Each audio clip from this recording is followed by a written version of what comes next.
All right, hello everyone. Welcome to Seeds of Awareness. My name's Matt. I've got a very special guest today named Tom Montalk. Tom, thank you very much for coming to the show. Awesome to be here. Thank you. So, just for people who aren't aware of Tom, Tom is the founder, the creator of Montalk Net, a fantastic website that I think's been going for nearly 20 years. Is that right? Yeah, the first time I had a website was back in 1998, but Montalk Net itself existed since about 2001.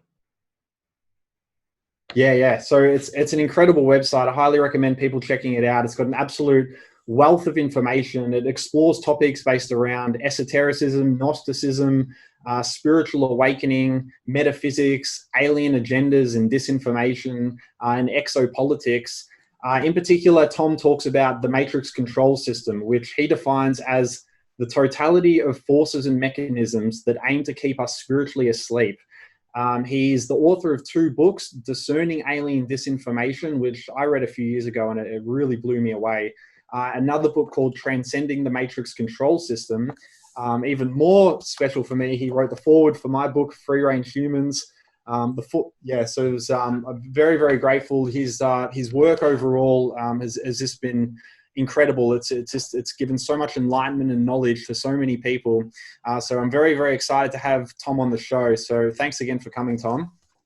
Yeah, thank you. I'm really looking forward to this one.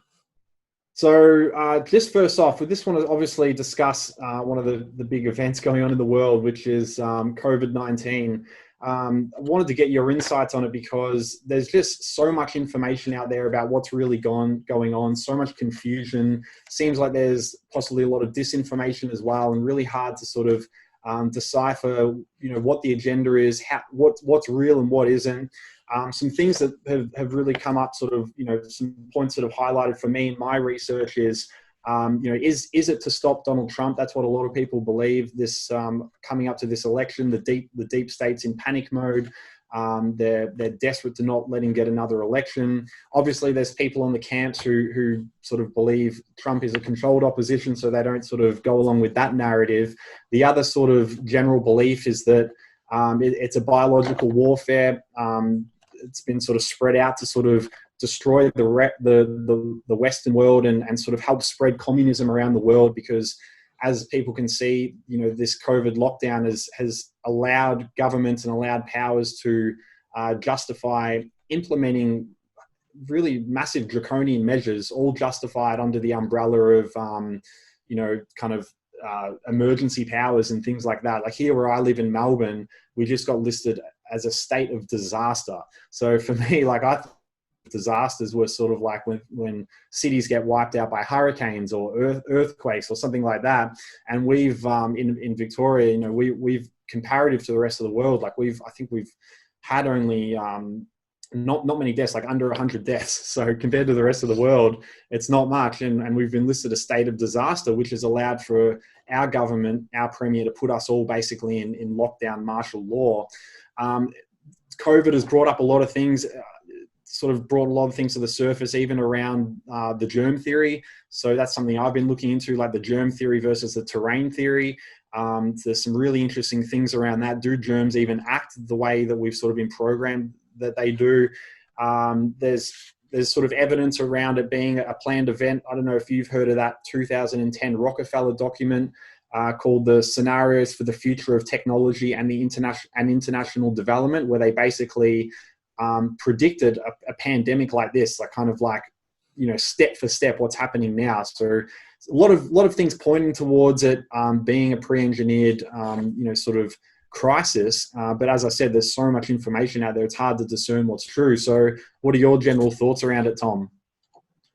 Yeah, so I mean, we have two extremes that are being discussed out there. One is that COVID is a complete 100% hoax, that there is no virus, right? And on the other end of the extreme is the idea that it's a bioweapon designed for population reduction. So which of the two is it? And I'm pretty sure that the truth is somewhere in between. I mean, I've been following it since pretty much the beginning back in January.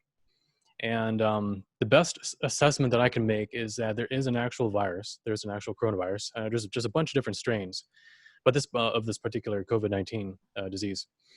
But it's only about between two times to but maybe 4 times worse than influenza in terms of contagiousness, in terms of severity of symptoms, and so on. And so what's interesting about that particular value is that it's severe enough in order to be something that would, spur on lockdowns and social engineering measures. But it's not so bad that it would actually collapse civilization. So it's the perfect tool for social engineering, if the people that were ultimately behind it. And if we're going to discuss that briefly, who is behind it? Well, we do have, for example, some of these US CDC people, including Dr. Fauci himself and the Obama administration, who funded a lot of the development of that Wuhan biolab that was doing research on bats. And what they were doing is they're investigating coronaviruses and how they can jump to bats and how they can be amplified over many generations to create more and more lethal types of viruses, until eventually you get to a point where it can jump to humans and really, really mess us up.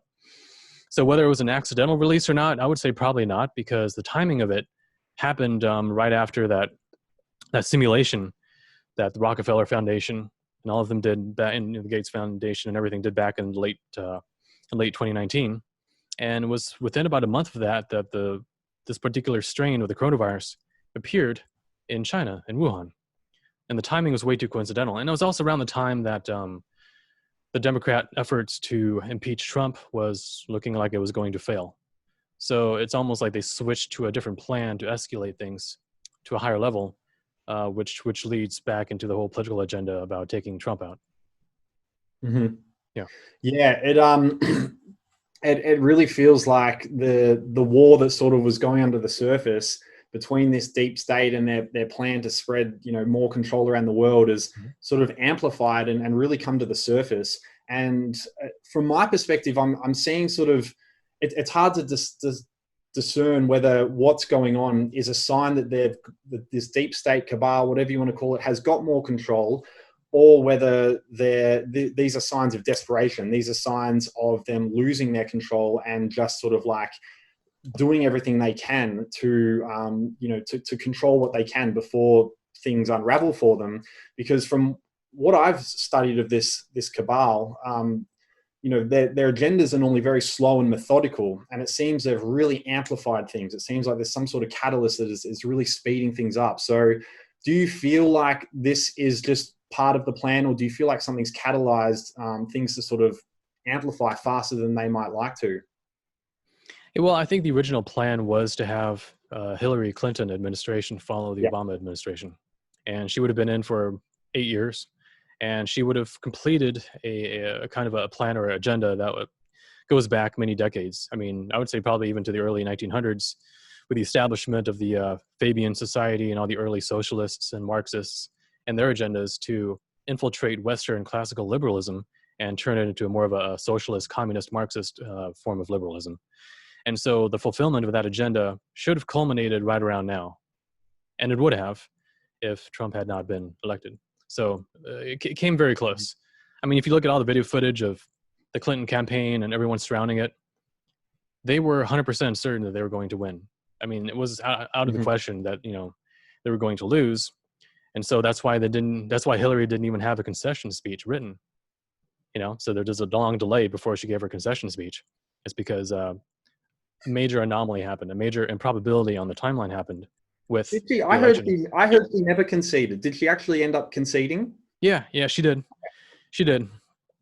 Bitterly, of course. Yeah, very reluctantly. Yeah, bitterly, but and then she had to write a book called "What Happened," just because, to try to be accountable to all the people. But yeah, it's a terrible tragedy. The agenda that's been happening for the past 100 years, and to what degree it's infiltrated and overturned all of Western culture, and also made a big mockery of many traditional cultures too.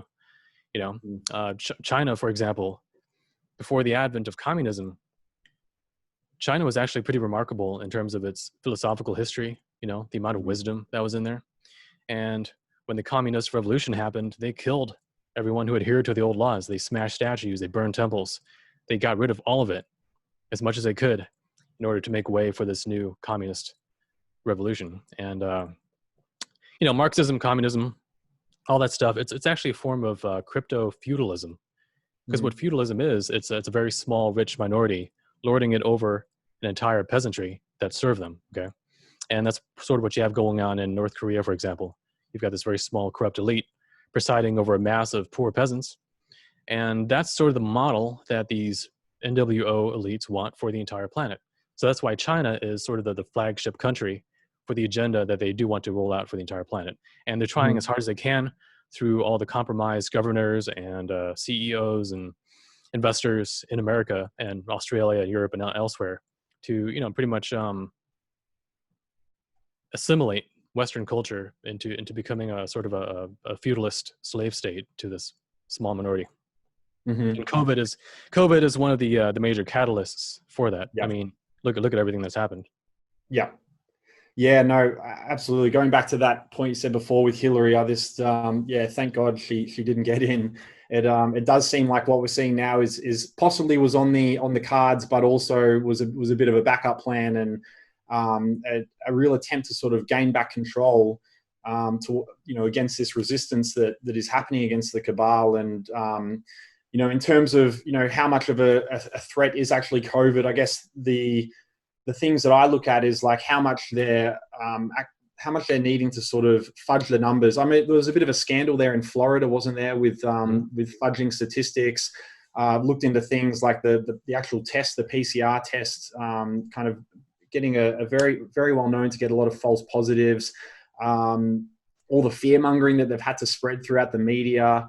There's been a massive fear and terror campaign around this, especially here in Australia, because the numbers are so low. So they've had to really rely on the media and government daily reports to just spread so much fear. And that for me has been sort of the main thing that I've been more concerned about than the actual virus is like the fear virus. You can see that people catching that.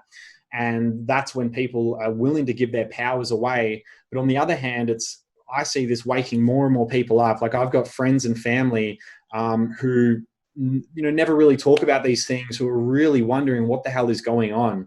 Because in these sort of countries where we've had seemingly a democracy, we've had a lot of freedoms, especially compared to communist countries, to have that all of a sudden taken away, it's very alarming. And then on the other hand of that is that people, I find in the past, people are very reluctant to look into these topics of, conspiracies and fringe topics because they're so distracted by their lives. They're so much on the sort of spinning wheel of the hectic day-to-day life that they don't have the time or energy to do it. Whereas these lockdowns have sort of forced people at home, distractions taken away, all this control and draconian measures put in front of their faces. And that's the benefit some of the positives coming out of this is so many people are wondering what the hell is going on. Obviously, a lot of people have bought the narrative and they're so struck by fear that they've just lost all discernment, lost all critical thinking. But when you do look at all this critically, whether the virus is real or not, as you said, if it's real, it obviously is, you wouldn't want to catch it, but it doesn't seem to be life-threatening. If you've got a good immune system and if you've got the right treatment. But if you look at what they've had to do to increase the numbers, I looked into the thing in New York where they were in one hospital, putting people on ventilators because they get paid $40,000 to do it. And that was actually possibly killing people. And they're really, really going hard at this. But, as I said, it's sort of, it is waking a lot of people up, and it's just a matter of like, what sort of resistance we're going to be able to actually give to this, and how far they're going to be able to take it before people say enough's enough. And I know in your old country of Germany, I heard possibly up to about 1 million people are hitting the streets. People have starting to have enough. And here in Australia, the problem we have is that we don't have in our recent history any experience of really draconian governments. Like in Germany, they've obviously experienced the Nazi Party, they've experienced communism, they've had communist countries right around them. So they're very wary, they're very, wary of governments and how quickly they can become totalitarian. Here in Australia, we've been very isolated from the world, very much like have never experienced anything. I can't even imagine that that's going to happen. So it's a real challenge kind of like unifying people. But it's sort of their agenda is sort of doing it for them with how much in people's face they're getting. So yeah, I guess where do you see it going from here? Obviously, leading into the election with Trump, do you predict that this is just going to get more enhanced, more? Have they got anything else in their toolkit before the election, do you think? Well, before the election, I mean, they do, but I think they've expended a lot of their ammo as well with the race riots in America, for example, trying to get cities to be burned down, and they're trying as hard as they can with that, but it's not really catching. See, because what they do is they hire paid rioters. Well, they hire Antifa people to go in and recruit local thugs, of the local, a lot of like Black Lives Matter type people. They hire them, and then they go on riot sprees. Okay, so they have this artificial. It's kind of like starting a fire. You got to flick the lighter first before you hold it to the natural wood. So they're trying to artificially create these race riots and therefore get the rest of the population to go along with it. But it's not really happening partially due to social media and a lot of people calling out this stuff for what it is. And the other reason why I didn't really catch is because Trump and his administration, they sent in a bunch of federal agents into these cities to network, who all the ringleaders were of these rioting groups, and visit them at home and take them in for questioning, and sometimes, take them off to jail. So over the span of a single weekend, a lot of these leaders were taken out or taken away, and therefore a lot of it collapsed. And that's why for now, except for major strongholds like New York City, for example, or maybe, I don't know, Los Angeles, maybe, you don't really have much of that happening anymore. It's mostly organic protests now, which for the most part are peaceful, or maybe it's a lot of poor people going on opportunistic looting sprees, but you don't really see that as much anymore. So a lot of that fire has died out, no pun intended. And what else do they have left? Well, I mean, they could possibly introduce another strain of something that's even worse. And if they do that, then a mutated version of the virus or something. Something that wouldn't be too suspicious, because I mean, if they introduced a brand new thing, I mean, because the thing about viruses, you can trace their genetic family tree. You can trace it back to how it spread from where, and if it happens too suddenly, then it would stand out. So it would have to be plausible. But they could have a new disease. And actually, in the news, they were talking about different kinds of new diseases actually coming out, affecting children, for example. Yeah. So they're reaching for that. They might try it, but I think for the most part, they'll probably just try economic sabotage as much as they can. Yeah, that's why places like New York City are doing forced contact tracing now. So if you go into the city from out of state, they take your name, they take your number, and they question you about where you've been. And what they're trying to do is they're trying to drive all these major economic zones within America down into the ground as much as they can, so that they can get the economy to really, I don't want to say like fully collapse, but really take a nosedive right around September and October, so that there's a full month, leading up to the elections, where they can then capitalize on that and say, hey, look how bad the country is, and it's all Trump's fault, and therefore, vote for Mr. Sleepy Zombie, Biden. Yeah. Are they still pushing at the moment? Are they pushing the second wave pretty hard there, like they are here in Australia? Yeah, they are. Yeah, they are. I mean, it depends on the region, because America is a huge country, and there's a lot of different cultural zones here. Yeah. But definitely in the more like liberal urban areas, they're pushing this as hard as they can. We're talking about like state governors, city mayors, city councils. All of them, if they're in on the agenda, they're going full bore ahead as much as they can. And it's only local populist resistance and lawsuits and federal action, through lawsuits and things like that, which will put an end to this. But it's going to be a tough fight. It is. Yeah. So it's definitely created a strange world. Like here in Melbourne, we've got mandatory masks, fines if you're not wearing a mask.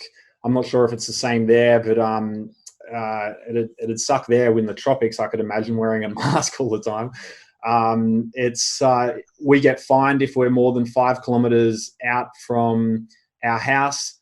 We can't be out of our home for more than an hour a day with exercise. This is at the moment we've been in stage 4 restrictions for just about a week now. And it's so unbelievably draconian. And you can just see that like they just want to get us conditioned to this sort of way of living where everything is controlled. We now need permits. Like if you want 2 people to go down to the supermarket, you need to get a permit for it. You need permits for absolutely everything now. You need a permit for not wearing a mask. You need a permit for going out 5 kilometers past your home. You need a permit to go to work. It's quite mind blowing. My wife yesterday had to get a permit from her doctor to go get an osteo appointment for her back.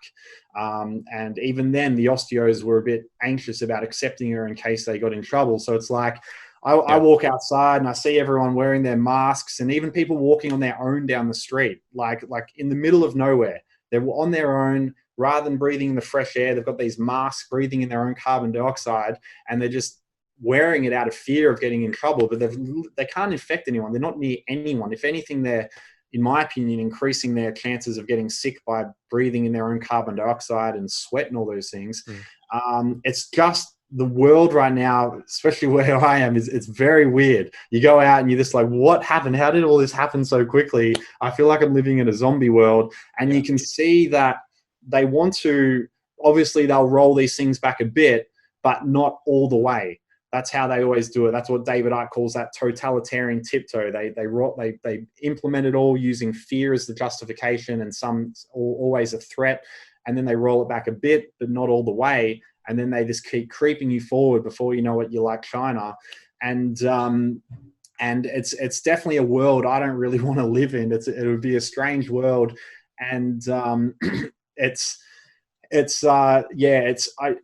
can only hope that there's going to be a lot of resistance building. And speaking of that resistance, that's where I want to lead into Donald Trump, because he really does seem to be the big power in the world that's standing up against this globalization, this deep state agenda.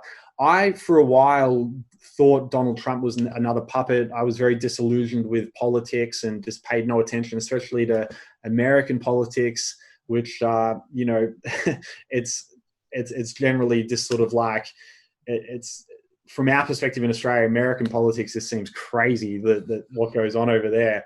But I've started to take a lot of interest, because the more this agenda played out, and the more I took note of Trump and started watching his press brief conferences and watching the moves he was playing, and I just started thinking everything he's doing really seems to be counter moves to this globalization, this deep state agenda. And I started to get to the point where I am now, where I'm pretty certain that he is standing up against it. And then there is a patriotic resistance happening in America, and it's going to have massive repercussions for the rest of the world. Here in Australia, I'm really not seeing anything of the like. Maybe a little bit of a groundswell happening, but nothing within government like we're seeing over in America. And, it is exciting. A lot of people out there, I know, do still believe Donald Trump's controlled. It's so hard for people to imagine that someone can still get into the position of president and actually be on the side of the good guys. But it did also coincide with me looking more into this QAnon phenomenon, which was another thing I just brushed off as a psyop originally, which we'll talk about in a little bit. But firstly, I just want to get your opinion on Trump and this resistance that's building over in America, and how you see it all sort of unfolding, and your opinions on it. Okay, yeah. So, here's the thing. There's no telling right now whether Donald Trump, in the long run, and I'm talking about, 5 years from now, whether he's going to be doing sort of a bait and switch, and fulfill a deeper New World Order agenda. But for now, the moves that he's been making up to this point, very good. It's exactly what you would want to see if you had a truther go into the White House and become president. What would a truther want with all the power given to the president of the United States? With all that military might at his disposal, and that's pretty much what we've seen. And the reason why that's not surprising is because, well, Trump himself, if you look at his old tweets before the elections, 2013, 2012, his tweets from back then, they were all like conspiracy theory material, Mm-hmm. And it wasn't just him, though. A lot of those tweets were actually written by his personal closest friend, Dan Scavino Jr., who is currently the White House social media director. He's got 2 phones. One phone is a Twitter phone, and the other phone he uses for other online communications, right? And Dan Scavino was actually his golf caddy for a while, and became his personal best friend. And Dan Scavino, who is he? Well, he is a conspiracy researcher. Chemtrails, vaccines, New World Order agendas, you name it. He's familiar with it. You've got that guy being the closest friend to Donald Trump, the president of America, all right? So if you think about it in that context, that's already very interesting. Mm-hmm. And that does explain a lot of the moves that the Trump administration has been doing, but that's not all there is to it, because as we'll talk about in a bit with the whole QAnon thing, there are also some military intelligence personnel involved. Okay. And it was actually a rumor going around that back during the Obama presidency, there were a lot of upset and disaffected people within the military and within the military intelligence community who were actually planning on possibly doing a military coup on the administration back then, just because of all the corruption that was happening behind the scenes. I mean, if you look at the media, the way that they portrayed Obama, I mean, he was a messiah, he was a saint, you know, the Nobel Peace Prize and everything.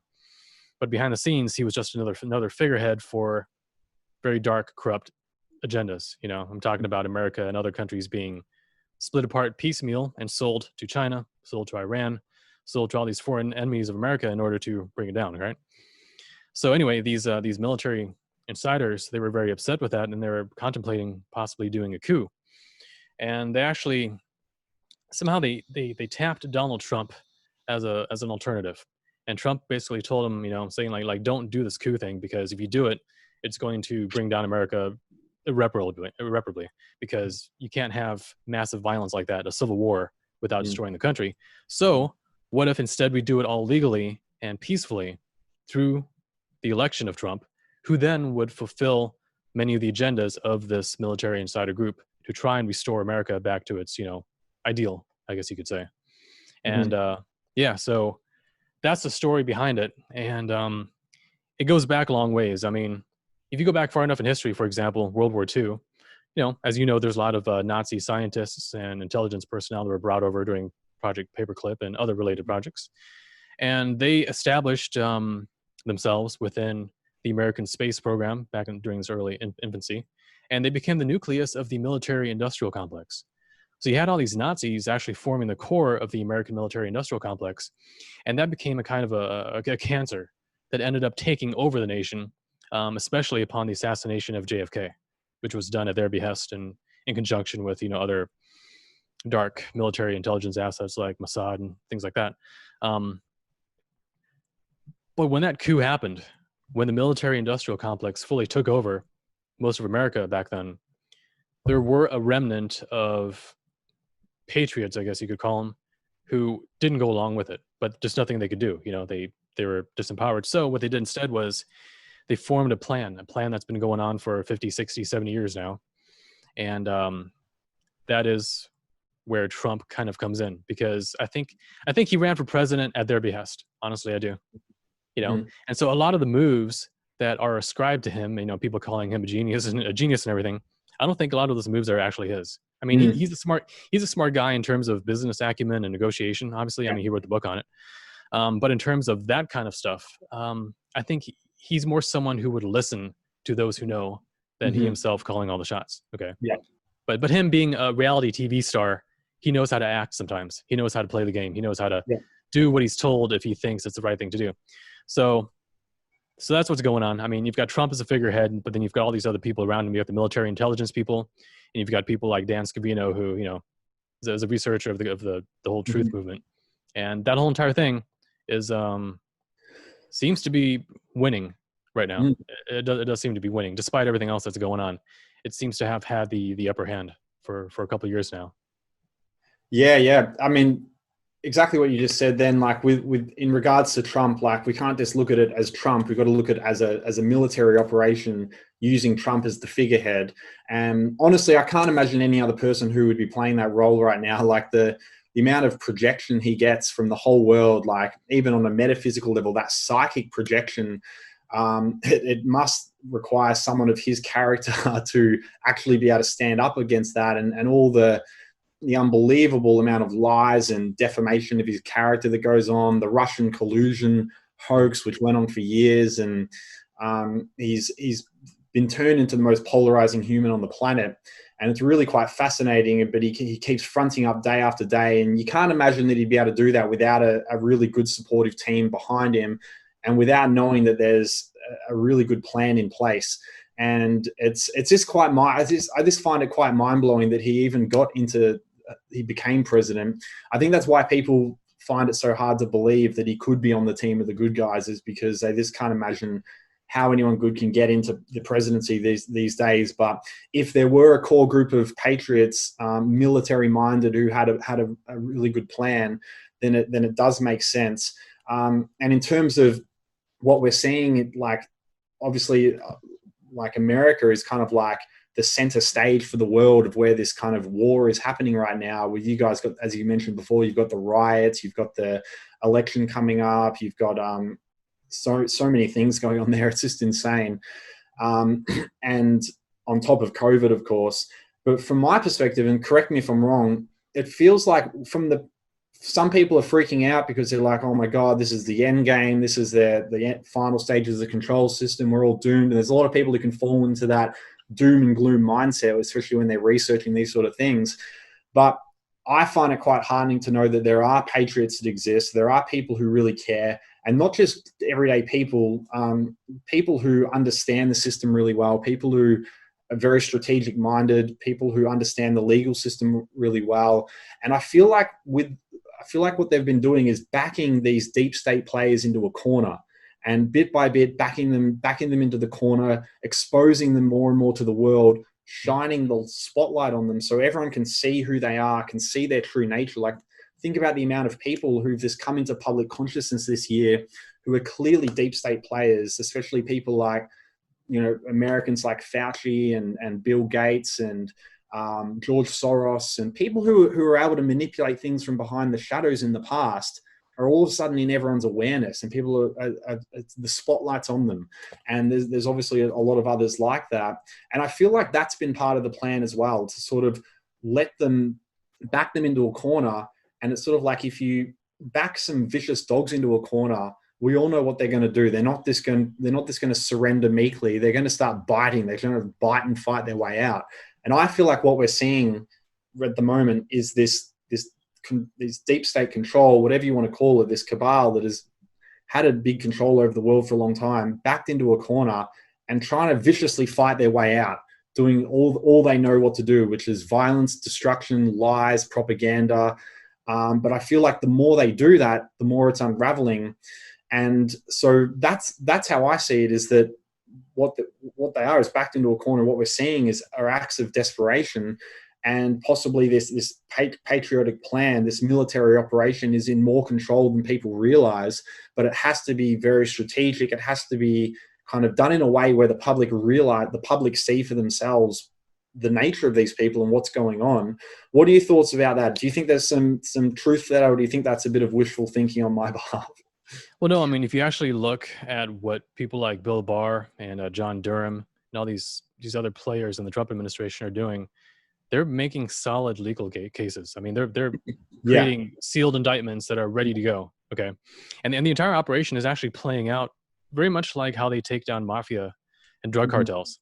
With that, what they do is they do the investigation, they gather all the evidence, they get everything in perfect position, and then they unseal the indictments. And then as soon as they do, they go out there and they round them all up at the same time and bring them in.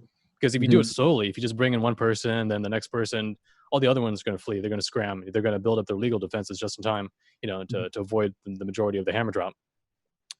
So it literally is like a hammer being like raised very slowly. And then when the time comes. Yeah, exactly. So right now we're in August. Okay. We're in August of 2020. And we've got August. So we only got a couple months left until the elections here in America. And this would be the time where the hammer will start dropping. Okay. So you'll start seeing that over the next month or two. And it's going to get intense. It's going to be very, very scandalous. The whole thing about Obamagate, Spygate, that's going to sort of kick it off. Okay. But there's so much more stuff tied into that. For example, the Nexium sex cult, for example, with Rainier and Alice Mack and all those people. There was a lot of human trafficking. There's a lot of child, rape and everything involved in that. And there's a lot of famous people that were involved in that as well. Okay. And that ties into Scientology. It ties into Mexican drug cartels. It ties into, a lot of these corrupt Democrats and rhinos, Republicans and names only. A lot of corrupt people that are very rich involved in that stuff. And all of it ties back ultimately into what's going on with Obamagate and Spygate and the whole conspiracy to bring down America. And because America, I don't want to say like America number one, but I mean, it does have the strongest military. It does have, It's a center lot of, stage. has a lot of power, and therefore it's the focal point where a lot of the New World Order agendas are trying to crack it, so that therefore if they can break America, they can pretty much do whatever they want around the world. Everything else will topple like dominoes after America. Yeah, exactly. So America is kind of like capture the flag, okay? And when 2016 happened, and this truther fringe conspiracy crowd got into the White House, they Insane. captured the flag. And as soon Yeah. as they did, they had at their disposal not only the military, but also military intelligence, the National Security Agency, NSA. They had that at their disposal. They had prosecutors. They had all the records left over from the prior administration. Yeah. All the stuff that the prior administration didn't try too hard to hide, because they figured that Hillary was going to get in. Yeah. And Never thought they'd lose. Yeah, exactly. They never thought that they would lose. So they blew it big time. Is all I can say. They blew it big time. And so now they're not only trying to complete the agenda that they originally had going, but they're also trying to avoid as best as they can any sort of criminal prosecution that's going to be taking them down.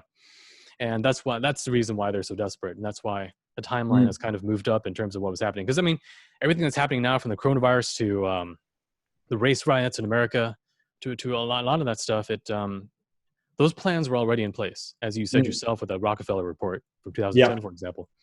So they already planned it. It was just a matter of timing. And I think they had to pull that trigger sooner than they wanted to. And that's why it's been more sloppy and less successful than they had originally anticipated. Maybe for all we know, this whole coronavirus should have been a little more deadly than it actually ended up being, because they hadn't yet amplified it a few more generations to get it to a point where it had a real strong effect, Which is, sorry to interrupt, but which is why they've had to compensate with fudging the numbers in so many different ways. Yeah, exactly. I mean, if you look at back in January and February, when the Wuhan outbreak occurred, there were actually a lot of people in Wuhan, China that were dying. I mean, there's like people from the crematoriums reporting how they're getting 3, 4, 5, 10 times the amount of bodies that they normally do. But that was early on, and as we know with a lot of these viruses, they kind of they mutate into less lethal strains over time. The more they spread, the less lethal they become. So here we are in America now, in the world, with a coronavirus that most likely is way not as lethal as it was originally back in Wuhan, and maybe they hadn't quite anticipated it would weaken so quickly. So they've definitely had to ramp up the propaganda, try to make something out of nothing, and that's a lot of what we're seeing now. Yeah, I mean, what you just said then confirmed how I've been seeing things, which is that, they've been backed into a corner. Their plans have been, kind of like diverted in a lot of ways.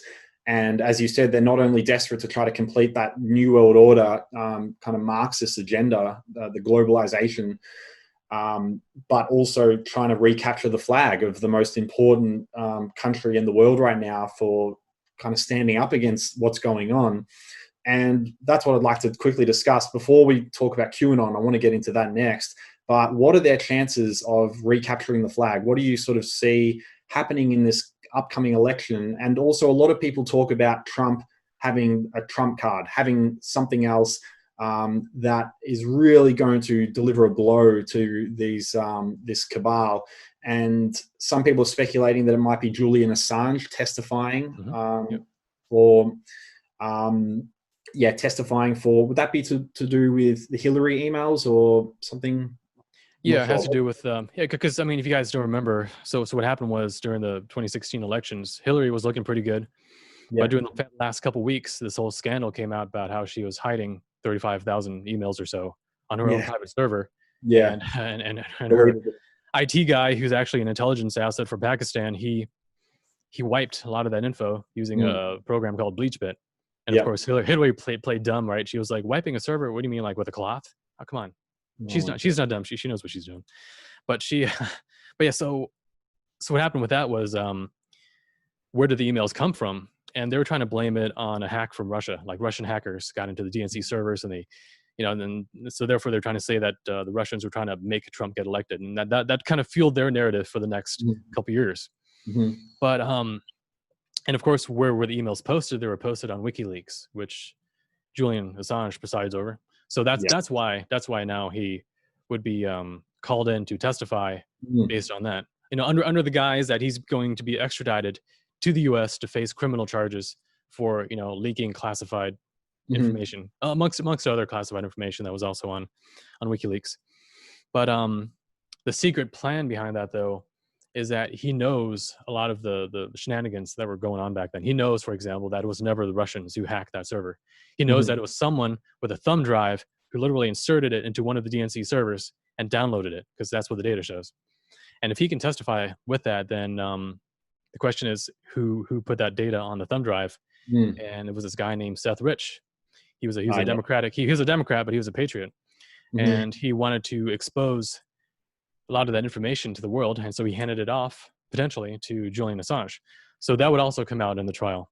And then, of course, then the question comes, well, how did Seth Rich die?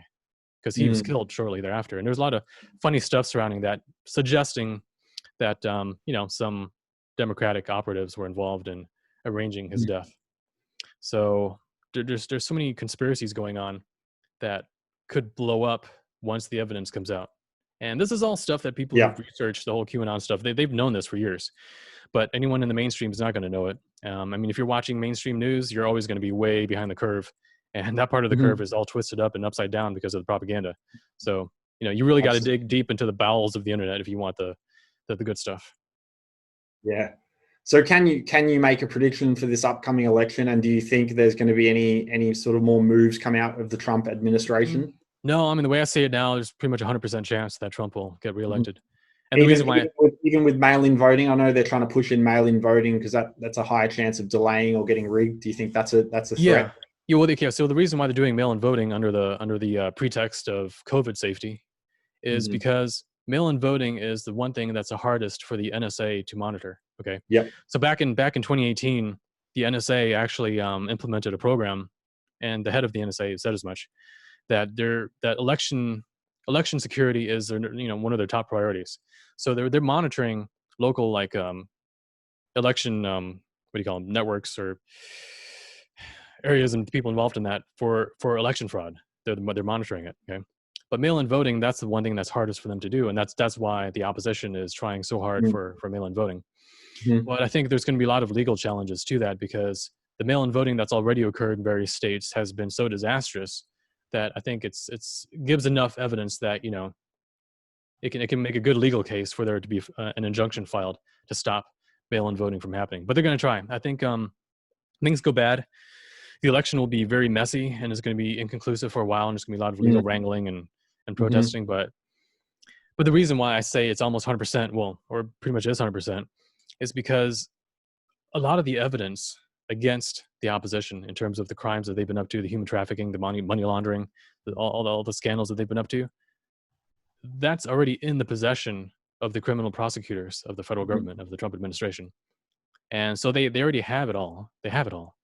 And the reason why they haven't jumped on it quite yet is because they're waiting for the perfect time. And part of that ties into what you said about how the American people, well, the world, needs to see the true face of these fascist, communist type authoritarians, what they're really like. Because if you think about how things were like before 2016, or heck, even during the 90s, politics back then was so bland. Everyone was putting up a mask, and the whole thing about politicians, they promise you one thing on the campaign and they get in and they do something else. That's what everyone expected. Okay. But now things have changed to where it's way more obvious what that particular side is all about. We know now about their authoritarian tendencies and how irrational they can be, and how many of their extreme supporters are just cuckoo. They're cuckoo. They're literally crazy. They're crazy. And then you got other ones who are paid, and it's a big motley crew of insanity. It's a big group. It's a mix of sociopaths, psychopaths, and the naive people and the crazy people that support them. It's like wolves and sheep. That's what a lot of that is.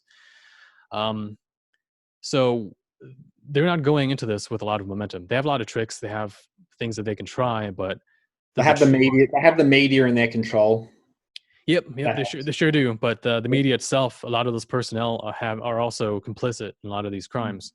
And that's all it takes. It just takes the unsealing of certain indictments and the cascading of criminal prosecutions to more and more people. And it kind of spreads out, And the more that happens, the more the entire thing collapses. So it's going to be like a house of cards. And with Trump getting reelected, I think the following years, if we make it that far, it's going to be it's going to be raining hammers. That's what it's going to be. I think the world's in for a lot of shocks. That's for sure. Yeah, well, yeah, and it's a run up to the disclosure Mm. process for the alien stuff, which we'll talk about in a bit too. Absolutely. Okay, so I want to shift into QAnon because that's something that is just getting into so many people's awareness. It's something that I personally, was aware of for a couple of years, but definitely just disregarded it as a psychological operation. I thought possibly its purpose was just to keep people sort of like in a state of hope, hoping that there's this plan, trusting the plan, sitting back and just not really doing anything because they think they're going to get saved. And it just seemed a bit fanciful to me. But what I realized that I fell into a trap that a lot of people do when looking into this is, for one, they don't even actually properly look into it. I hadn't properly looked into it. I just sort of judged it, sort of disregarded as a psyop without actually doing proper research. So that's a big sort of cross against me right there. And also, there are a lot of people who, most of the time, when we're looking into QAnon and what's actually being said, we're getting our information based on people's interpretations of it. So it might be YouTube channels, or it might be Facebook posts, and people obviously put their own spin on it. There's been a lot of massive amount of, sort of like interpretations of what the Q drops are actually saying that are very different when you actually look at the Q drops themselves. And a lot of sort of theories put out there that Q never mentioned, a lot of disinformation out there, which can put a lot of people off.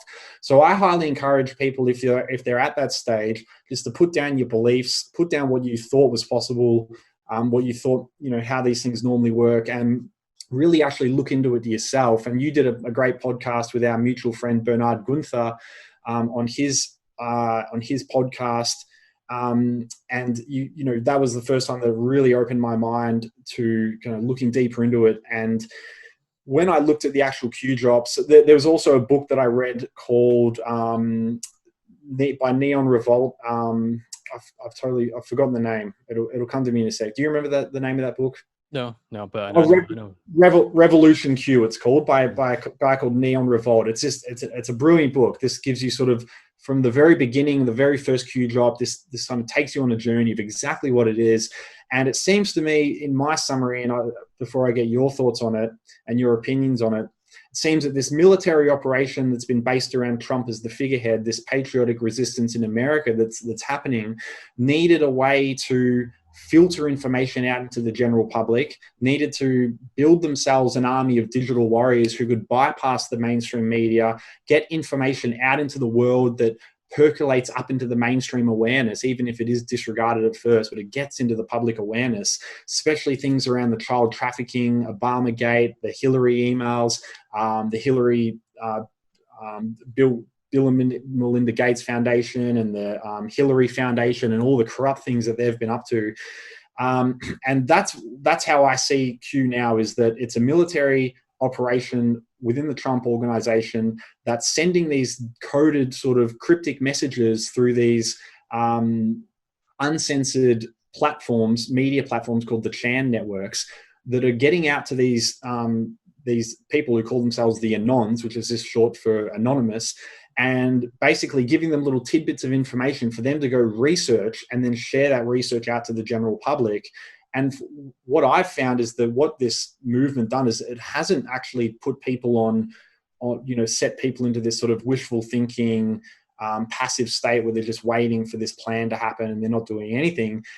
Quite the opposite. It's empowered people. It's empowered people to go research for themselves, awaken themselves, and enlighten themselves with information. And so the Anons are some of the most, crazy passionate researchers I've seen that are getting so much information out to the world. And so that's sort of how I see it now, is just something that to bypass the corrupt mainstream media, get information out to the general public. And I've even found a lot of the Q posts, looking at them directly, very helpful, very empowering, very, very informative.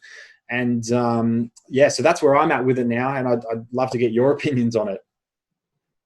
Yeah, so the Q posts, they're not actually that cryptic. People People haven't really like dug into them. They say, "Oh, it's just cryptic, so anyone can read anything they want." And actually, no, they're not. They're quite literal. You know. Yeah, you're right. I mean, you might see like a D in brackets, which stands Yeah, for Democrat, but it's yeah. not like just like random letters or something. Not too hard to decode. Yeah, yeah. Now, earlier you mentioned this whole idea of false hope, you know, and how you can have these psyops that just create the sense of false hope so that no one ever does anything, and that's a way to kind of pacify your target group. And there have been things like that in the past. For Yeah. example, NESARA, NESARA. Mm-hmm. That's this idea that there's this weird bill in the government that if it were to be followed, it would basically unleash trillions of dollars that would be handed out to everyone, and everyone would be rich and happy. It's this baloney thing, okay? Yeah. So some people want to compare the whole QAnon movement to that NESARA movement. It's not even close. And the reason why it's not close is because, well, first of all, QAnon thing has been going on now since October 28th of 2017. That's a long time. That's a long time for a hoaxer or a LARPer, a live action role player, to have to sustain an act. And there's never been a live action role player who's lasted this long. You know, they all get found out pretty quickly. Okay. Yeah. But the Q group keeps on going, and they keep on putting out information that ends up being verified in the news within, you know, it could be weeks, could be months, but it ends up being true. And so it's quite significant in that it encourages people to research all these things that you were just talking about. Not so much the UFO and alien subject, although that has been asked of Q, but you know, they're kind of mum on that. Right now it's focusing strictly on the 3D level of the conspiracy. You know, the corrupt players, you know, all the names that you've mentioned and everything that they've been up to. Yeah, but the thing about it is, it definitely is it's a back channel between those in the Trump administration and anyone in the world and the general American population who is willing to research this stuff for themselves. And once you do it, you'll find out just how legitimate it is. And so what it actually is, it's sparking a kind of awakening, a mass awakening. That's what it is. It's a grassroots effort to raise people into a higher awareness of what's really going on the 3D conspiracy level, in order to affect change at the political level, which then can hopefully lead to a better and more positive future. That's what it looks like right now if you were just to look at things going on now. Now, long term, like I said, it could always be a bait and switch that leads to something else. But for right now, it's I would say it's a good thing, and it's a necessary thing. Because if the whole like Trump administration stuff and the QAnon stuff had not happened, we'd probably be in a pretty bad situation right now. Oh, definitely.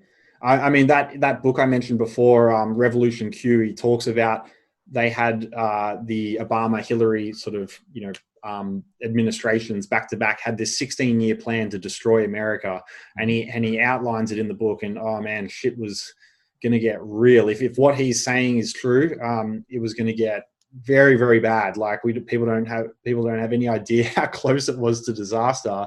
Obviously, we're not in the clear yet.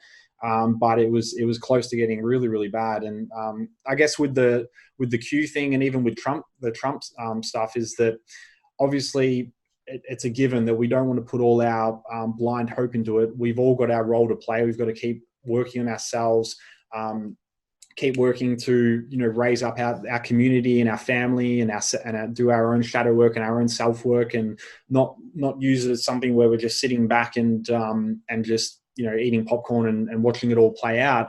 But I honestly don't see many people within the Q movement doing it. It seems to be a movement where people are empowered. The only results I've seen are people empowered to just get on board, to get aboard this resistance that's happening. You've frozen there, Tommy. Can you still hear me? Oh yeah. Yeah, I can. I'm good. All I've seen is empowerment, which from my looking on the outside in was the opposite how I thought of it originally. But there are a lot of people in this, you know, quote unquote truth movement who are very negative towards it, which I'm quite amazed at, because for me, like, even if it's not my vibe, even if it's not something I want to get into, I mean, these people, they're so passionate about exposing child trafficking, exposing pedophilia, exposing this cult. I'm like, well, anyone doing that is a friend of mine. That's the way I look at it. And, you know, it might not be perfect, but they seem to be quite sincere. And I haven't seen anything, when you actually look at the Q drops, I haven't seen anything yet that you know, speaks of a psyop.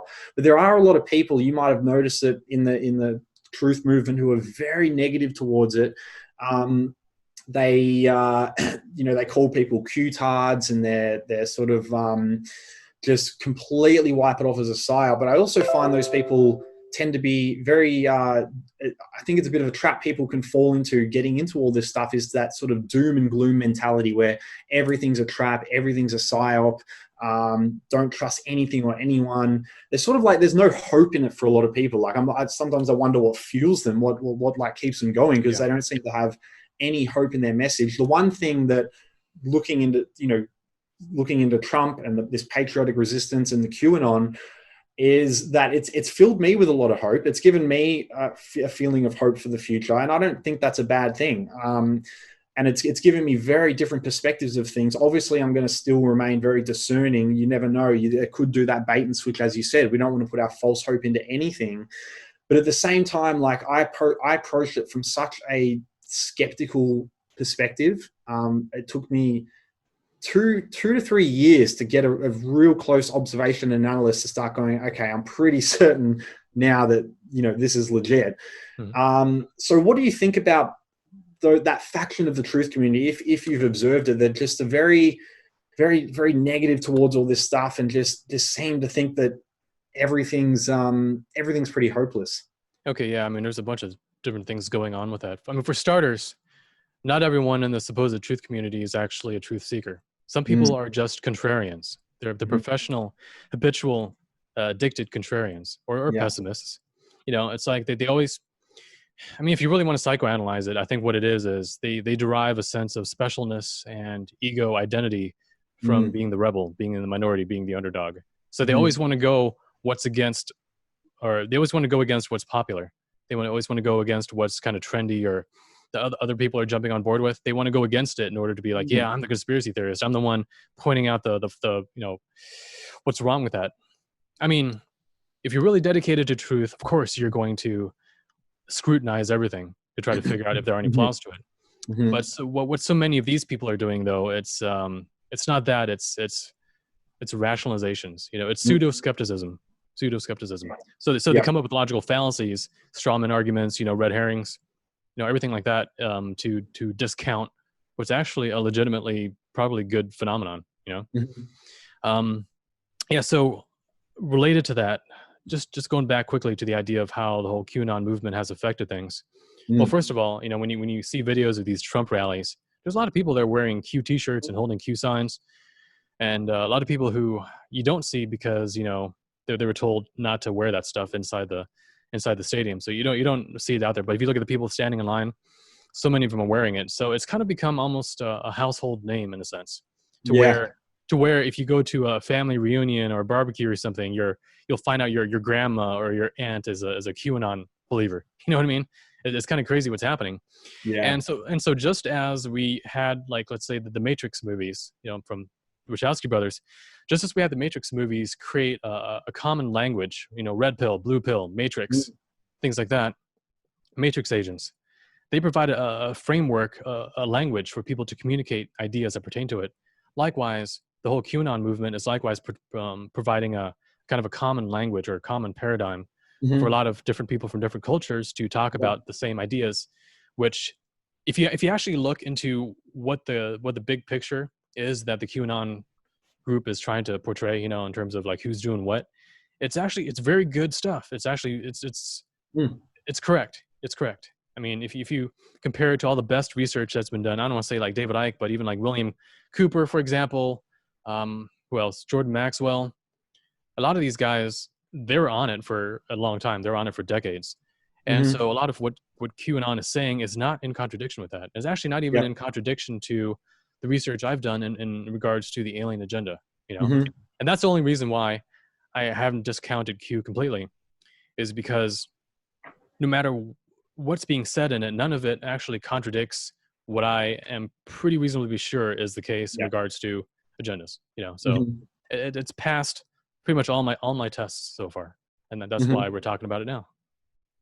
Yeah, well, for anyone just wrapping up talking about that topic, if anyone wants to look more into it, I highly recommend Tom's interview with Bernard Gunther on the Cosmic Matrix podcast. and also reading this Revolution Q book. I found that one really, really informative. So yeah, no, very, very much appreciate your thoughts around all that. And in general, like, I mean, for me personally, I am feeling quite optimistic about the future. Like, I know there's a lot of chaos. Like, I'm here in a stage 4 lockdown where I feel like I'm in the weirdest zombie world ever. But at the same time, I'm feeling quite optimistic of the future because I feel like it has to play out like this. Like, for one, the world, the way the world was going, something dramatic needed to happen, in my opinion, to start waking people up. Like, the way people were just so trapped in the matrix on that sort of constant spinning wheel, never sort of taking time to slow down and actually think about what's going on in the world or get into some of these fringe topics. And I think these efforts by this deep state, out of their desperation to try to reclaim their control over the world as they're backed into a corner, I think it's having an opposite catalyzing effect of waking a lot of people up. And so I'm viewing what's going on as an actual negative process. I believe there are a lot of people right now locked in their home, in a bit of fear, obviously, but there's nothing wrong with having a bit of fear coming to the surface to sort of, it's probably fears that they already have had hidden in their shadows that are this being triggered to the surface, and they've got time and space now to actually sit with that and confront it and actually do a bit of research about what's going on in the world. And without these lockdowns, with everything going on, I just didn't see that happening on a wide scale at all in the world, the way the world was just chugging ahead as per usual. So as I said, I see what's going on as a necessary process, even though it is messy and it is scary at times, and it is also probably going to get messier and a bit scarier possibly, because there's a lot more to come. But that's just how I'm feeling about things right now. And I do find that QAnon spreads a lot of empowerment, and it's uniting a lot of people who are similar in their morals and their beliefs. So just want to move on to the next topic, unless you've got anything more to say about that. No, well said. I agree. Cool. Okay, I want to start getting into aliens. Topic I've always been interested in since a little kid, and it's a really central theme of your website and your work. And I remember reading a few years ago your book, Discerning Alien Disinformation, which spoke about a whole lot of kind of scenarios that could happen where aliens, planning on revealing themselves to Earth, and how it would very likely be filled with a lot of disinformation and how they would go about doing it. So I want to talk about that now and get your opinion, because you wrote that about 10 years ago. And I'd like to know just a couple of things. You can sort of choose what you want to talk about. But one is, do you feel like aliens are involved in governments at the moment? And do you think there is any higher sort of alien support being given to the Trump administration? Because there's just some things for me that it just feels like miracles, like how, for one, he hasn't been taken out, how he actually got into the presidency. I'm wondering whether there's some sort of higher help. There might not be. It might just be a really well thought out and strategic military operation that's been extremely well executed. But where do you see the alien agenda now? Do you feel like there is still a plan to kind of reveal themselves to the public? Because I think in your book, or maybe you said to me in a private email, that you do expect that they will try to disclose themselves and their involvement on planet Earth, riddled with disinformation, obviously, but within probably our lifetimes. Do you still see that happening, and what do you see their involvement is in our current affairs? Yeah, so I wrote that book, Discerning Alien Disinformation, which is a free article series on my site, by the way. So if you go to Montalk.net, it's free there in the alien section. I wrote that in 2008. And the reason why I wrote it is because leading up to 2008, there was nothing but an accelerating agenda to welcome aliens as our good guys, our space brothers. I mean, we had the Vatican, for example, shilling the alien agenda, trying to say that ET is our brother and that we need to welcome them with open arms. You had people like, we had astronauts like Edgar Mitchell, breaking it to the world that he believes in aliens and that he has no reason to believe that they're Who was that again? Sorry. So Edgar Mitchell, he was one of the astronauts that did the moon mission. So he's pretty famous. And he actually went on a Kerrang radio show in the UK, which I went on too, by the way. And Yeah, he went on there and he talked about aliens and his beliefs in them, and that kind of made headlines for a while. Mm-hmm. Yeah, people like him. He had Mm-hmm. I think the defense minister, former defense minister of Canada. I think that was his title, Paul Hellyer. He was going on record talking about aliens and how there's like 57 different species and so on. So all this, well, Stephen Greer, this Disclosure Mm-hmm. Project, he was pushing very hard for that. You got to wonder why, but yeah, he was. And Uh, Hollywood movies on top of this. Hollywood movies leading up to about 2008 or so. For the most part, anytime they depicted grays or anything that looked like grays, for the most part, it was relatively positive. There's a lot of Mm. movies and TV shows too at the time, like the show Taken, for example, which was a Spielberg production. Very, very So you, positive. so you sort of saw all this as a bit of a marketing, nearly a propaganda campaign, like leading to something, building up Yeah, to something. right. From the top to the bottom. And by the top, I'm talking about politicians. And from the Yeah, bottom, I'm talking yeah. about actual abductees and contactees going on forums, websites, putting out books, radio shows, talking about how Mm. they love their aliens and they wish Mm. aliens could come down here and how we need to welcome them in, how they're all good. There's no bad aliens. So that was all happening from the top to the bottom, and it was most definitely a very comprehensive disinformation effort to try Yeah. and viral market the upcoming alien appearance. Which, Mhm. based on that timeline, if you look where it would have led, I would say right around 2010 is when we would have made contact, just like the Arthur C. Clarke book, 2010, the year we made contact. Okay, so 2010 is about where I would have expected them to probably show up, and the reason why I think they didn't is because right around that time, there were a number of people, a number of information sources who kind of rose to the occasion to kind Mm. of counter that narrative.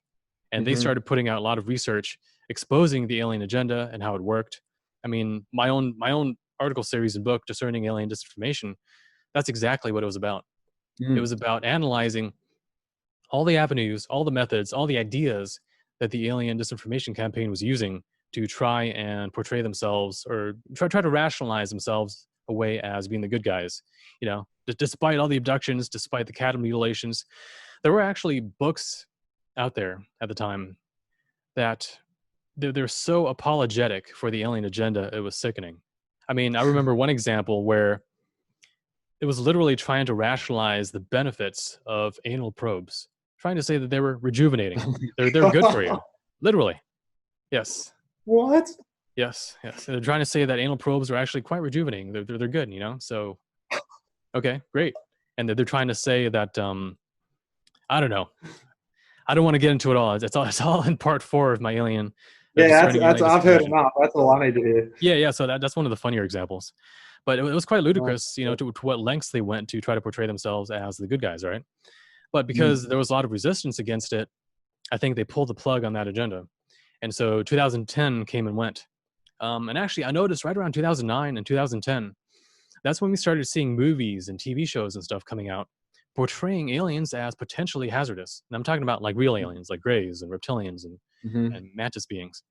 There were I remember there was a special on TV about how would the military handle an actual alien invasion. So it Mhm. started getting people thinking about the idea that aliens are a threat. Even Michio Kaku, that famous physicist, he was Mm. coming out right around 2009 and 2010, saying that if we went up against aliens, it would be like Bambi versus Godzilla. He's trying to say like shit. They're dangerous beings. We shouldn't just invite them in willy nilly. So that was interesting that there was a shift in the narrative right around the Wow. time that me and others were putting out this information about how potentially dangerous they were. So there was too much resistance to the whole idea of aliens are all good and let's invite them all in. They're our space brothers. So now Mhm. I think they shifted to a plan B, which was basically destroy the world, make people very desperate for food and medicines and Mhm. guidance, and then have the aliens come in pretending to be the good guys. Mhm. Because now, instead of entering during a time of peace where everyone has the internet and can communicate with each other, which was the original plan, now the plan would be for them to come in when the world was in disarray and people didn't really have a choice but to, acquiesce to their demands in exchange for security and peace and all that kind of stuff. So I think that was a plan, and I think that's where the Hillary administration would have ultimately led, because that would have Mhm. led to the destruction not only of America but also to global nuclear warfare. I mean, a Mm. lot of those pieces were already in place and they were ready to be played, but because Trump got into the office, they still tried to play those pieces, but it didn't quite work out. That's why we Mm. had, for example, the North Korea situation, which, Yeah. as you remember, the North Korea situation, it got pretty close to a breaking point. And if it had been someone other than Trump, you know, if it had been Hillary, it probably would have escalated into an actual military conflict. Well, sorry if I can just jump in there for a sec, but in that Revolution Q book, he talked about how he thought the plan was to the deep state controlled the military, or had a military base in North Korea, and they were going to nuke America from North Korea, blame it on Russia through media propaganda, and then try to start a nuclear war between America and Russia, the two sort of superpowers. And obviously that would just be catastrophic. I'm not sure if that's 100% the case, but it was backed up by the fact that Trump went there and neutralized, basically created peace with North Korea, which was incredible. Yeah. I think, I mean, obviously when he himself went there to negotiate with Kim Jong-un, it wasn't that in itself that created the peace. That was just more of a ceremonial thing to kind of put the cherry on top of what was already been worked out in the whole month, 2 months prior. Okay. Right. But yeah, I mean, that plan about a nuclear conflict between Russia and the United States, that makes sense. And it also kind of parallels with the whole thing about the Democrats trying to blame Trump for being in collusion with Russia, and therefore trying to create this enmity between the USA and Russia. So they're still trying to go off the old script. They're still trying to kind of salvage what would have originally have been, had someone else been in office. So that kind of, I don't want to say foreshadows, but after shadows what would have originally happened, if someone else had been in. So it would have been quite disastrous, and it's a good thing that didn't happen. And so now that particular alien plan has also failed. Okay. And the interesting thing about it is that both of those plans, the original one where aliens come in strictly as good guys and we all welcome them with open arms and, post selfies with aliens on the internet. I mean, I don't know if that's going to happen, but I'm sure they would have wanted something like that. All right. That failed, but the players that were behind that, and the players who would have also been behind the destruction of America with that 16-year plan that you mentioned, like during the Hillary administration, all those players were ultimately puppets of an alien agenda. That's what the alien agenda needed. They needed either of those two possibilities: either condition and program everyone to welcome aliens, or to bring the world to its knees and then have the aliens come in.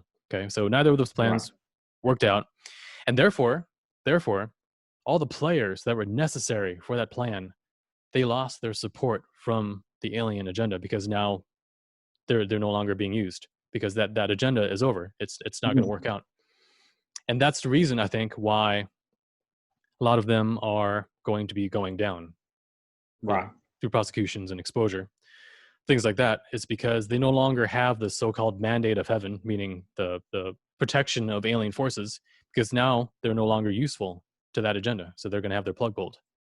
Okay, so now they're vulnerable, and I think that's another reason why the Trump administration is able to do what they're doing, is because now they have the upper hand. Now they have they've captured the flag, so to speak. So.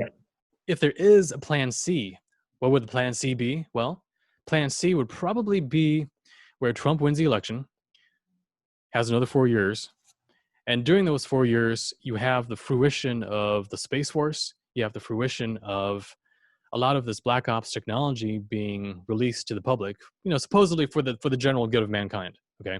There's a lot of these awesome technologies that are locked up in black projects that, if they were to be released, could do a lot of good for society. However, what it would lead to, unfortunately, is also the Black Ops militarization of police and the whole surveillance state. They would get access to technologies that we can't even imagine, because it's like Star Trek Minority Report level type stuff.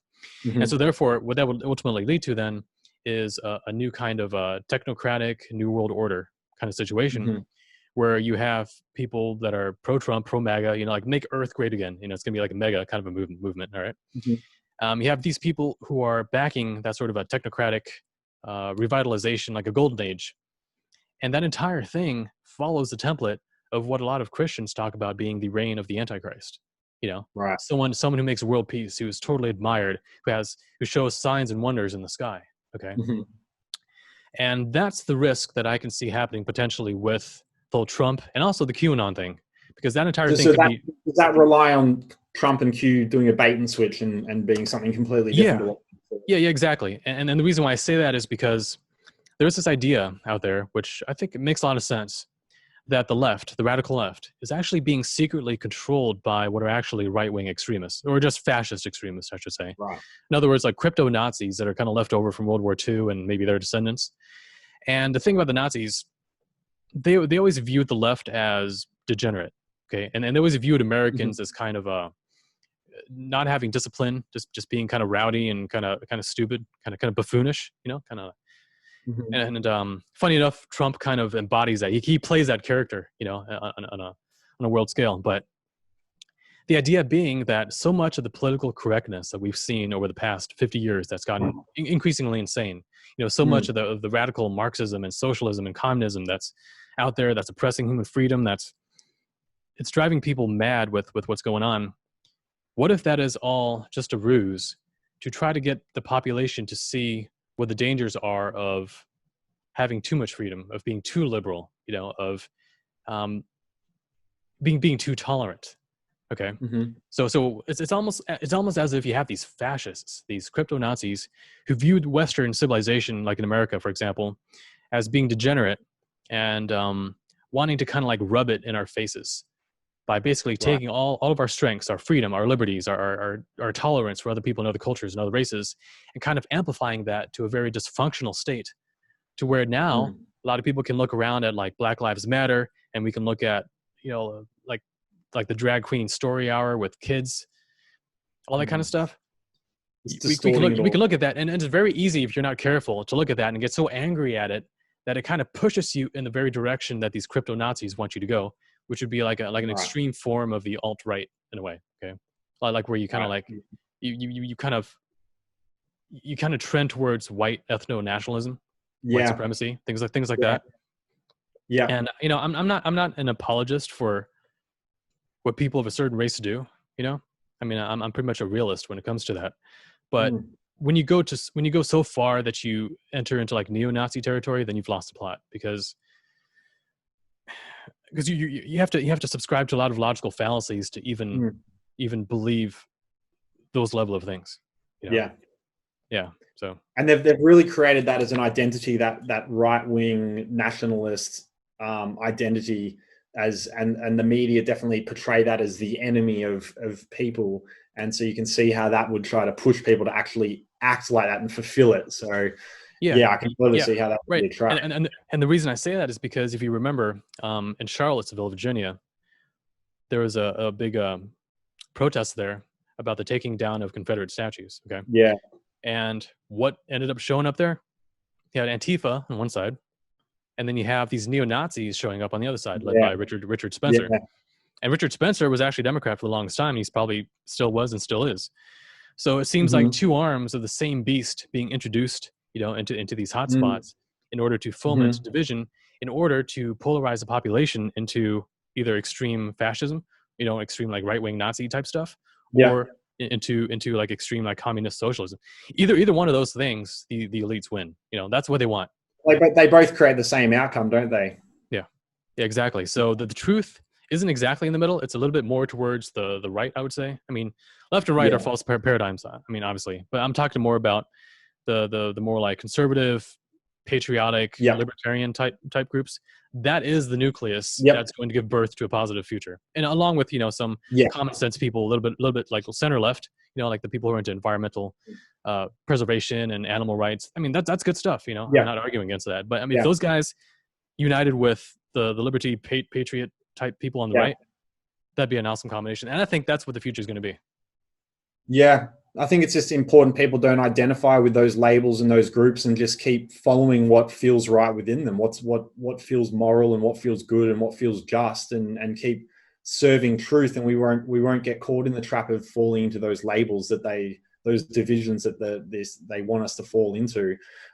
Just finalizing on that topic, two questions around the alien topic is, one, do you think there's positive aliens working, you know, openly with the American government or any governments around the world, or the patriots who are forming the resistance?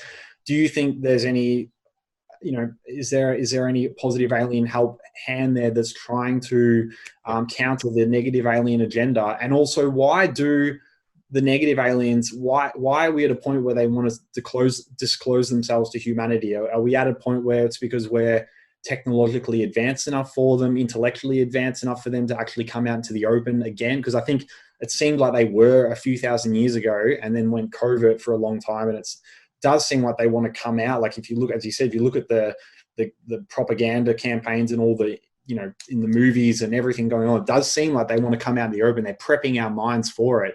So yeah, why are there positive aliens colluding with the Patriots, and why do they want to come out now? Yeah. Okay. Yeah. So, if you look 3,000, 4,000, 5,000 years ago, all the people back then, they were comfortable with the idea of gods being out in the open, being worshipped in the temples, like I'm talking about physical beings being in these temples that were not human. You've got the Dogon tribe talking about the people from Sirius coming down.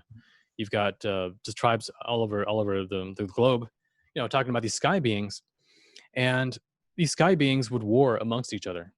So they would have battles amongst each other. And there's actual archaeological evidence of like vitrified stone in a lot of these fortresses, or Mohenjo-Daro, showing evidence of nuclear warfare, for example. Same with Saddam and Gomorrah, that whole area. So there's a lot of conflict going on back then, which obviously disproves the idea that all aliens are good. Because if they're all good, they're not going to be nuking things and trying to fight each other, right? So there's different factions. And throughout history, well, so they're out in the open up until right around 1000 BC, and that's when they kind of went covert. And that best explanation I heard is that there was a third party overseer group, almost like a chaperone or referee, maybe from like a higher dimension, who came down and they looked at the evolution of humanity and what these aliens were doing, and they're saying, okay, you guys are interfering too much. So we're going to implement a quarantine to where you can no longer be fully out in the open all the time and run human affairs. You got to let humanity kind of develop on their own, and if you want to influence them, you're going to have to do it with specific individuals at specific times, kind of covertly. Okay, so that's what ended up happening since 1000 BC up until now. And it seems that now, for the past 3,000 years, we've had that going on, and now that quarantine is probably going to be ending. And the question is why? Well, I think it's because we've reached the state as a planet where we started having the ability for self-determination. Yeah. We also have the technological capability now of no longer just being, monkeys on a rock. So now we can actually nuke things. Now we've got spaceships. The secret space program has ships going out there. Okay. Wow. To other planets. And so now we're standing more shoulder to shoulder with aliens than we would have otherwise. And so therefore, I think we're gaining a level of independence, or we soon will be. And because of that, you have a lot of these different alien groups who, due to the quarantine being lifted, and due to us gaining a sort of a cosmic legal status as being able to determine our own fate. It's kind of like turning 18 in America. You get certain legal rights when that happens. But then, if you're barely 18, you also get a lot of creeps coming around. Yeah. Right? So that's what some of these alien groups are. They want to take advantage of us once we reach that level of self-determination in order to have us commit to them willingly. So that way they then get full legal stake to our planet and can use it for, biological mineral resource harvesting, and also as a military strategic base. So it's an interesting battle between different factions vying over Earth, over our future, over our own biological resources. And so now getting back to your question about whether there are any positive aliens influencing world governments. And I would say yes. The subtle point to that, though, is that back in the 40s and 50s, right, you had a lot of channelers, well, not channelers, but contactees who were in touch with various alien groups.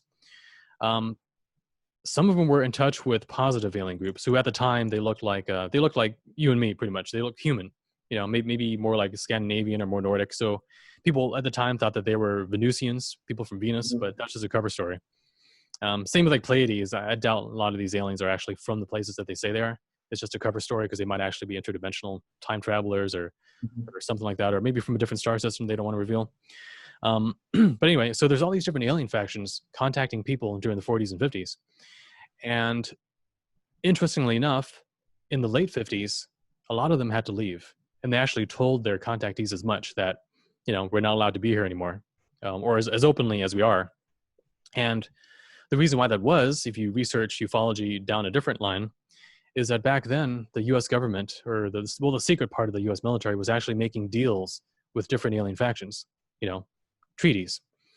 And what they were looking for at the time, due to the Cold War, was which alien faction can give us technology and intelligence that we can use against the Russians and preserve, our own way of life.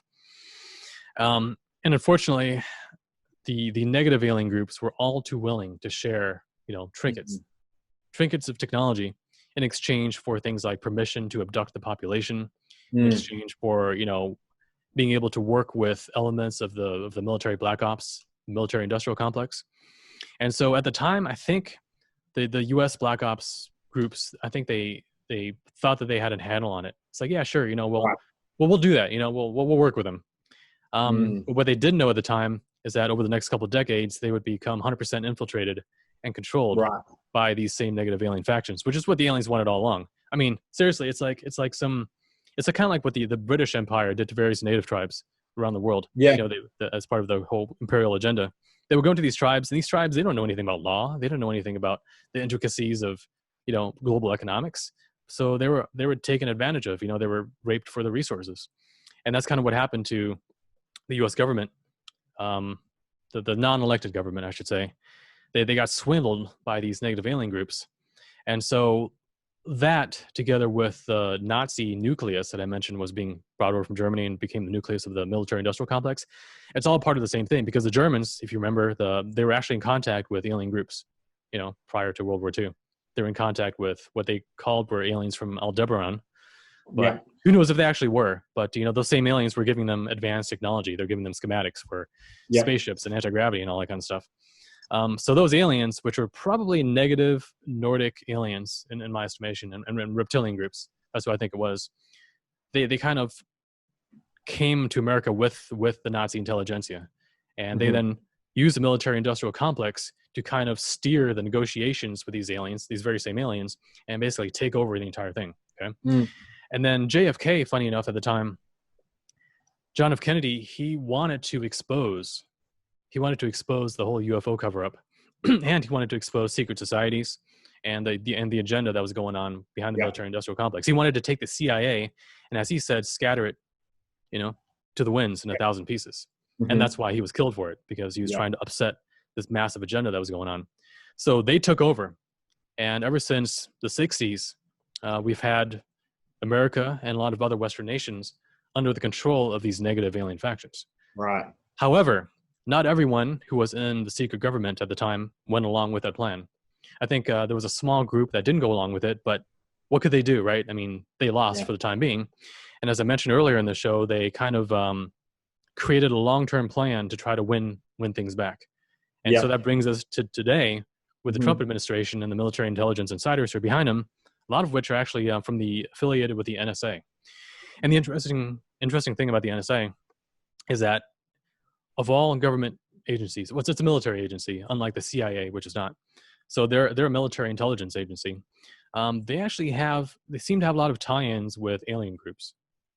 Okay, and that's just based on if you research, like for example, on Project Avalon or Camelot, there's an interview with this guy named Dan Sherman, and he's this guy who I think he was in the Air Force, but he did work for the NSA, and he had telepathic contact with alien beings doing that kind of work.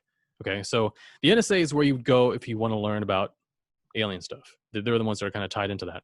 So because a lot of these QAnon insiders are tied into the NSA, that kind of leads it all back to the aliens. And then the question is, well, which alien group is it? And I don't know about the NSA. I can't say for certain with them, but at least what's going on with the QAnon and the Trump stuff, it's probably positive aliens. I'm guessing probably positive humanoid Nordic type aliens. Yep. Unless it's a bait and switch. And if it's a bait and switch, then it has all the characteristics of a reptilian operation. Right. And if that's the case, then isn't it interesting how on the Chan networks in the alt-right movement, Trump is often depicted as Pepe the Frog, as a green-faced reptilian amphibian being, and how Pepe is he's kind of the mascot of the alt-right movement. Yeah. And some of the depictions of reptilian aliens look exactly like that, with a broad mouth and the green face and the kind of like the buggy looking eyes. So that could have some sort of a synchromistic connection there. If it ends up being a bait and switch. But if it's not a bait and switch, then I would most likely say positive Nordic type aliens. Yeah. Just because of the positive Nordics, they're the ones that consistently show up as trying to help people in a genuine way. Well, thank you for that explanation. That was incredible, and I'm very much hoping it's not a bait and switch. But yeah, I mean, what you said there makes so much sense, because since they did infiltrate the military-industrial complex, we've seen this technology be very strategically tiptoed around the world, which seems to me to be the building blocks of their technocratic control system that they want to create, which is, we see it manifesting as our smart devices, as microchips, as the 5G network, the smart grid, leading into transhumanism.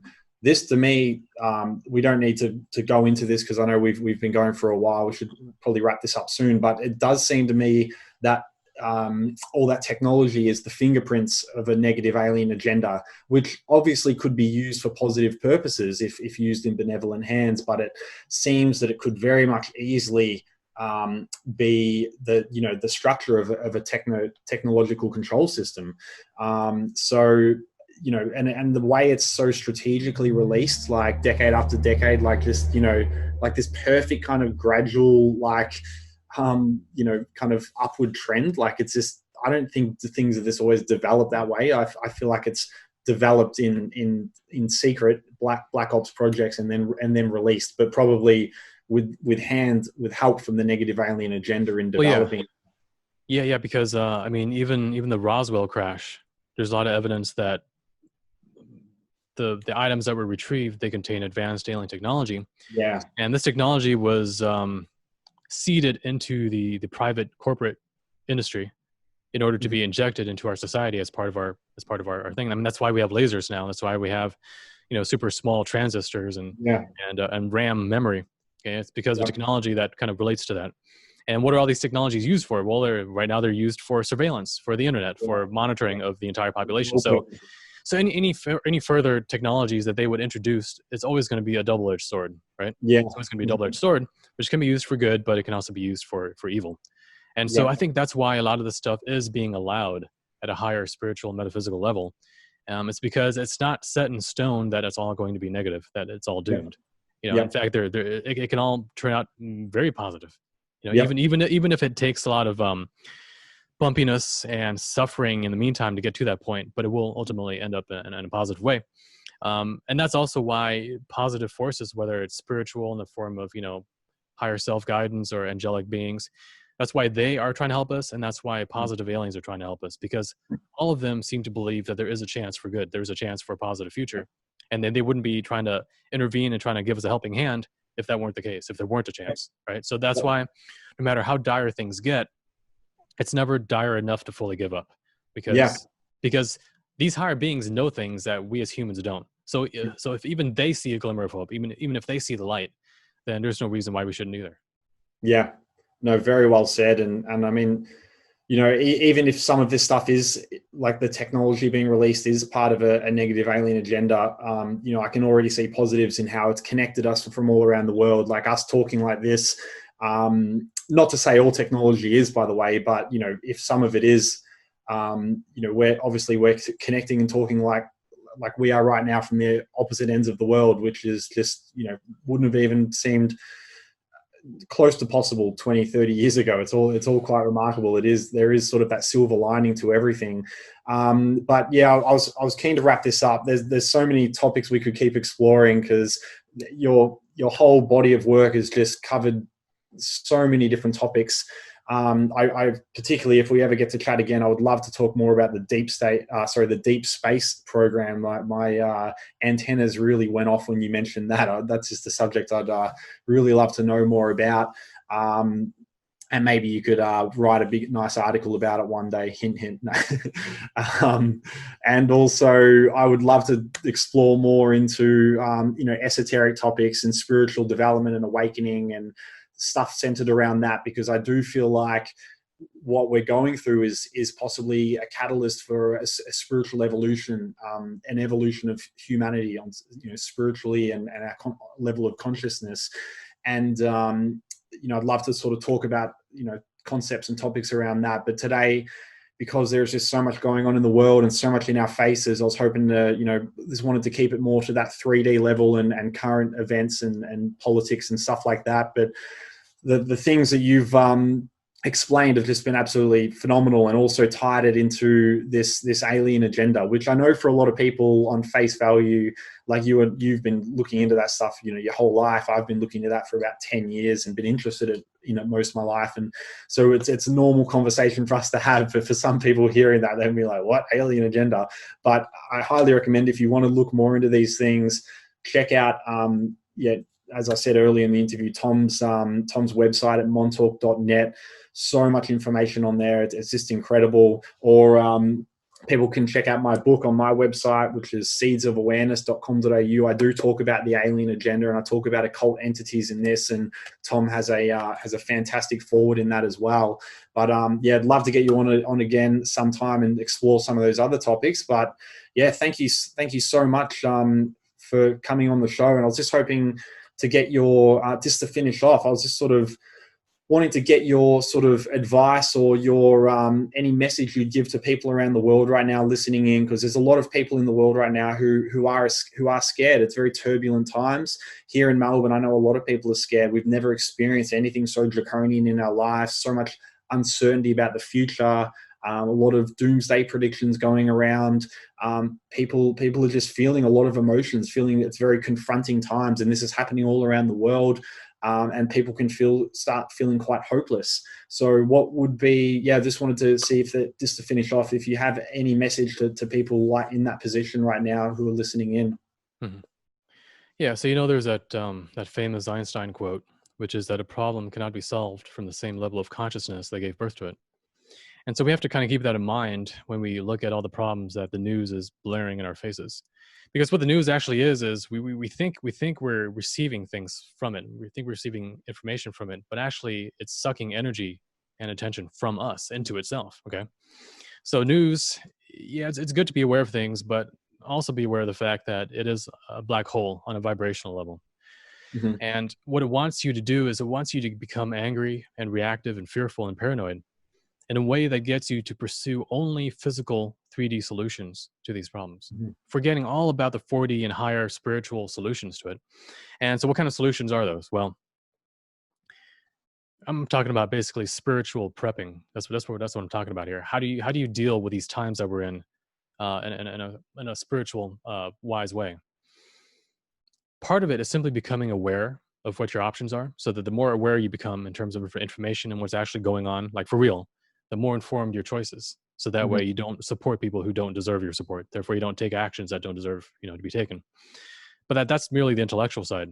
The emotional and spiritual side has to do with raising your consciousness.